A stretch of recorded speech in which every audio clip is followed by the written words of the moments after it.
Water park आउँदा त नेपालगञ्ज भन्दै अर्कै ठाउँमा आए जस्तो लाग्छ कि पुरा यो मरुभूमिमा पानी पाउँदा त खुसी लाग्छ नि। यस्तै हुन्छ यहाँ सबैजना बिहान सबजना आउनु भएको हुन्छ है, सबै रनिङ गरिराख्नु भएको हुन्छ, कोही एक्सर्साइज गरिराख्नु भएको हुन्छ होइन।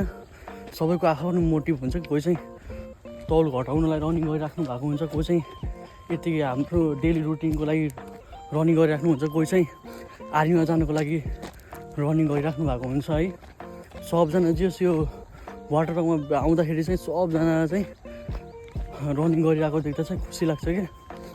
अब धेरैजना त अब सुतिराख्नु भयो होला, तर जस मान्छेहरू आएर रनिङ गर्नुहुन्छ, आफ्नो जिन्दगी बनाउनुहुन्छ। कसैले धेरै जस्तो इन्डियन आर्मीहरू अथवा नेपाल आर्मी जो चुज हुनुको लागि पनि यहाँ आएर सबजना रनिङ गरिराख्नु भएको हुन्छ बिहानैदेखि होइन। अब अहिले त घाम लाग्न लागिसक्यो।